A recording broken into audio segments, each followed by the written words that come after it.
Hemos visto este 2017 que la inflación ha estado muy por encima del objetivo del Banco de México. El año pasado estaba incluso en niveles bajos, realmente históricamente bajos, inferiores al 3%. Sin embargo, este año, por ejemplo, el dato de la primera quincena de mayo estuvo en 6.17%. El gobernador del Banco de México ha dicho que hacia finales de 2017 irá convergiendo hacia el objetivo, es decir, irá bajando, y que en 2018, finales de 2018, estaría pues ya dentro del rango objetivo de 3% más menos 1. Obviamente estamos pensando más hacia el más, obviamente el mercado, en la encuesta que dio a conocer de los analistas el Banco Central de nuestro país, pues más bien le están viendo pegado al 6%. Y esto tiene muchas ramificaciones. Una de ellas, aparte de que pues el dinero vale menos un poco y que el Banco de México tiene que subir la tasa de interés, pues son los créditos denominados en UDIs o que están vinculados a la inflación. Es un asunto que durante mucho tiempo mi amigo Fernando Sotojay, director de Tu Hipoteca Fácil, le ha dado mucho seguimiento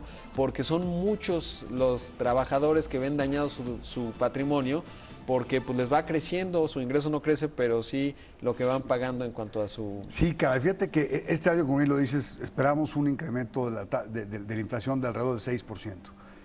Si bien es cierto, los créditos hipotecarios de Infonavit, Fobiste y demás, a raíz de la promulgación de la desindexación del salario mínimo como vehículo de pago hacia las UMAS, de incremento o de ajuste del precio, a partir del 2017, de este año, se incrementan en función de lo que se incremente menos, o sea, el salario mínimo o la inflación.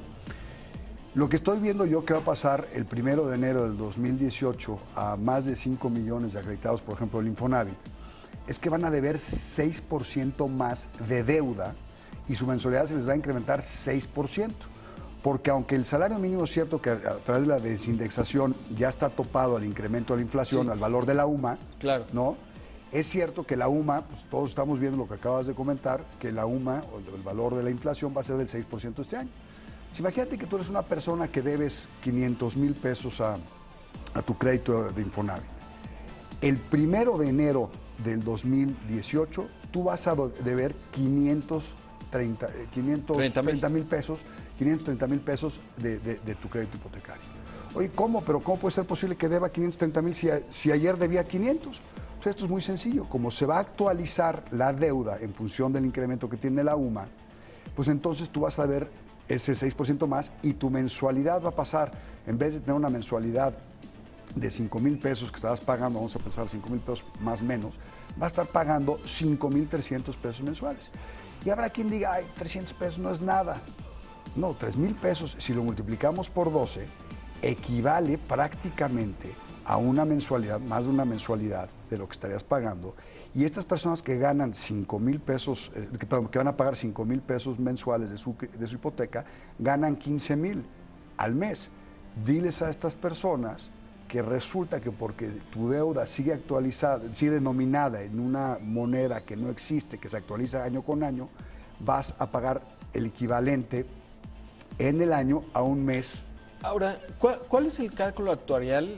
Eso creo que nunca te lo he preguntado, por el cual está hecho así, porque normalmente en los otros créditos hipotecarios pues, son pesos congelados, ¿no? Así como es. usted, o sea, digamos, si yo me comprometo a pagar 5,000 pesos, pues serán 5,000 pesos de aquí a los 30 años que dure mi crédito, o 15, o los que dure. La racional o la lógica atrás de denominar los créditos en salarios mínimos tiene varios aspectos. La primera es decir, oye, con el crédito en salarios mínimos te lo hago a mucho más largo plazo, eso quiere decir que pagas una mensualidad más baja.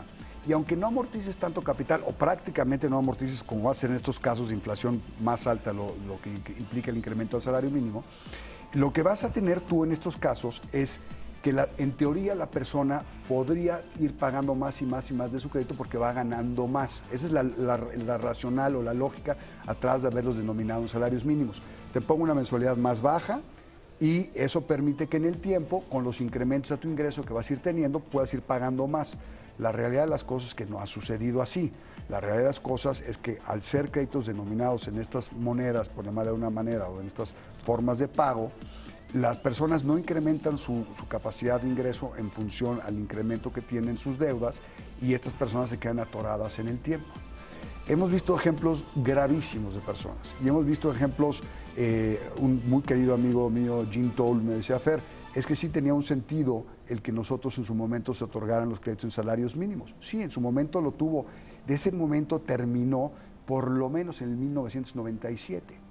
Y desafortunadamente las instituciones de crédito, principalmente aquellas vinculadas a los trabajadores, ya sea el Infonavit o el Fobiste, continuaron otorgando créditos en esta moneda. Y al otorgar créditos en esta moneda, las personas pareciera que es muy bueno porque pagas muy poquita mensualidad al principio.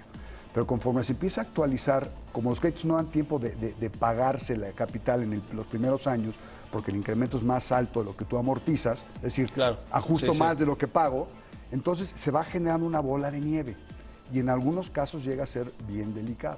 Entonces el racional es ese, Rodri, es decir, decían, te presto con una mensualidad más pequeña, porque yo, banco, Sofom o instituto, espero en el tiempo recuperar esto a través de la actualización. La realidad es que las personas ni prepagaban los créditos como se esperaban, ni se incrementaban los sueldos como se suponía que se iban a incrementar, y entonces las personas en realidad iban teniendo cada vez más y más y más deuda. Ahora, ¿esto cómo se ha reflejado en la cartera vencida o no del Infonavit? Mira, la cartera vencida de los bancos, vamos a poner en perspectiva, los bancos tienen una cartera vencida de menos del 3%, es decir, es extraordinaria. En esta semana tuiteé una referencia a la cartera vencida, por ejemplo, en Estados Unidos, está cercana al 6%, es decir, en México los bancos han sido extraordinariamente responsables al original del crédito hipotecario. El Infonavit trae cartera entre la prórroga, que es decir, cuando no pueden pagar, que dame un año en donde se capitaliza Sí. toda tu deuda, todo lo que se va generando se va capitalizando. Entre prórroga y cartera vencida propiamente, están arriba del 10%. Entonces, es muy significativo. Y esto tiene que ver con otros factores. ¿Y qué porcentaje será de los que están denominados sus créditos en unidades de medida? Todos, Todo, prácticamente. o sea, son, digamos... El Infonavit cambió sus créditos denominados a pesos, empezó a originar, digamos, créditos denominados Sí. en pesos apenas hace 2 años. Y De acuerdo. todo para atrás, o sea, son más de 5 millones de créditos. Es una cantidad muy importante. Ahora, esta administración no los generó. O sea, Sí, esta sí. administración tiene la capacidad Los de heredó. resolverlo, los heredó, tiene la capacidad de resolverlo y recientemente estuvimos con gente muy importante del Infonavit platicando esto y lo vieron ya como realmente una alternativa, que es algo que, como tú bien decías cuando lo presentaste, llevo años advirtiéndoles, Sí, sí. diciendo, se va a convertir en un tema muy delicado, va a ser un problema muy delicado. Pues adivinen qué, 2017 va a generar un problema muy delicado porque nuestra inflación es del 6%. Ahora, ¿qué implica cambiarlo? Porque supongo que algo tendrá que implicar, si no, ya se hubieran colgado la medalla. Fíjate que en esta reunión que tuvimos de muy alto nivel, muy alto nivel, se dieron cuenta que el cambiarlos no descalza al Infonavit, no genera un descalce al Infonavit, porque además de entrada hay reservas para hacerlo. Hay reservas para hacerlo, hay un procedimiento para hacerlo, y lo único que va a pasar es que el crédito que se sustituye de salarios mínimos a pesos, es decir, ya no se incrementa artificialmente la cartera del Infonavit, es lo que va a suceder, que la cartera del Infonavit, al sustituirla, ya no va a tener este incremento año con año artificial. Entonces, la cartera va a tener un comportamiento más similar a lo que tienen todas las instituciones de crédito en el mundo, que es, voy pagando, voy amortizando, se va reduciendo mi cartera en ciertas cosechas y se va incrementando en otras en función de que genero nuevas operaciones de crédito, como lo están haciendo ahora que incrementaron el monto de crédito, tanto en crédito, tradicional de Infonavit, como en los esquemas de cofinanciamiento, en donde permitieron Claro. que se le dé un crédito mayor al acreditado. ¿Cómo ves eso, por cierto? Porque ya subió a 1.600.000. 1.600.000 y fracciones, correcto. Mira, el Infonavit tiene un mercado, en México el 65% de las personas que trabajamos, que trabajan en México son informales, yo en este Sí, caso sí. soy formal, pero son Sí, sí. informales. Y por informales no piensen nada más en el changarrero, pensemos Claro. en doctores, en Sí, abogados, en ingenieros, en comerciantes, en todo tipo de personas. Entonces, el 65% de las personas que tienen ingresos en este país no califican para el crédito Infonavit. Eso simplemente por Sí, la sí. actividad, ¿no? Sí, sí. Entonces, Sí, porque incluso uno puede ver informalidad en el sector público, es decir, en Sin el duda. gobierno, porque Exactamente. subcontratan, digamos, gente que da recibos de Los honorarios y no honorarios. tiene derechos. No o sea, tiene derechos, no tiene IMSS, no tiene... ni Fobiste, ni nada. En el caso del gobierno, pues, Fobiste Claro. no tendrían acceso, ¿no? ¿Por qué? Porque están Sí, sí. efectivamente por honorarios. Entonces, la masa realmente de personas comprando casas y departamentos, el 65% de su actividad es, entre comillas, informal o no afiliados, digamos, Sí, sí. al Seguro Social o al Fobiste. Entonces, de entrada, el número es muy pequeño. Luego, ese otro 35%, en los créditos de mayor cuantía, ¿por qué contratarías tú un crédito en una tasa del 12% si puedes contratar uno con la tasa del 10,5, 10,70, hasta 9,75, hoy en día todavía podemos originar créditos en esos esquemas, ¿no? ¿Por qué contratarías un crédito con una tasa del 12%? Entonces, las personas que son un poco más sofisticadas financieramente hablando van a decir, yo no voy aunque me dé más en Infonavit, no lo voy a contratar. Claro. ¿Para qué lo contrato? Sí, sí. ¿No? Entonces, se va a ver afectado principalmente en algunas personas porque hay personas que creen que contratar el crédito hipotecario con el Fobiste o con Infonavit es que les hizo justicia a la revolución, claro, que les dan regalando dinero, cuando no es cierto. Ellos le están prestando el dinero y lo tienen que devolver en un plazo preconvenido a un costo que es la tasa de interés. Y ahí está el secreto. La tasa de interés hoy en día, por ejemplo, en Infonavit, comparando con los bancos, es muy alta. Entonces, ¿quiénes van a contratar el crédito Infonavit? Quienes creen que les va a hacer justicia a la revolución. Uno. Dos, aquellas personas que tienen muy mal buró de crédito. Exacto, que esa es la otra, ¿no? Porque el Infonavit sí te va a prestar cuando otros no te prestan. Exactamente, el Infonavit te presta aunque tengas mal buró de crédito. Entonces, esas son las personas que van a acudir, digamos, al Infonavit a pesar de que hayan incrementado el monto del crédito. Entonces, sí va a haber un poquito una disrupción temporal en términos cortos, aunque si analizamos los números de colocación del Infonavit del primer trimestre, se han reducido significativamente. Y habrá quien me salga a decir, no es cierto, hemos prestado más.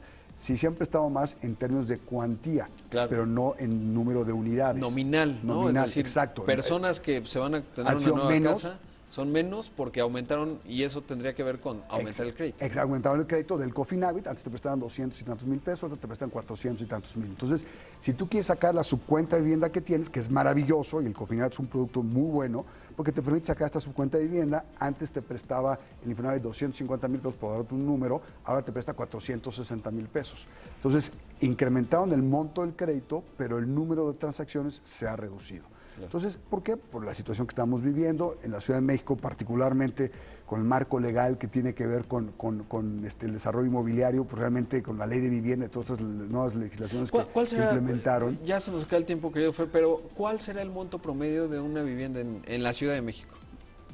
Esa es una maravillosa pregunta. Yo te diría que una vivienda de menos de $1,000,000 en la Ciudad de México no existe. No existe, claro. Prácticamente no existe. Hay consenso. Eso no existe. El valor promedio de una vivienda en México debe estar por arriba de los 3 y pico millones de pesos. Fácilmente, ¿no? Porque ya tienes hoy viviendas, aunque no lo creamos, de más de 100 millones de pesos. Sí. Es una cosa impresionante. La zona de Polanco se compara sin problemas con París, Nueva York y Tokio. Pues no tanto, pero sí, ya llegamos a $10,000 metro cuadrado. Claro, que era algo que tú y yo hace 5 años no podíamos habernos imaginado, y sí ha llegado a una apreciación muy importante, pero principalmente es porque no hay vivienda suficiente. Claro, en la zona metropolitana de la Ciudad de México no hay vivienda suficiente y tiene que ver mucho con el marco legal y el reciente marco legal que nos han hecho el favor de poner enfrente para los desarrolladores. Pues te agradezco mucho, querido Fer, como siempre. Gracias, Rod. Vamos.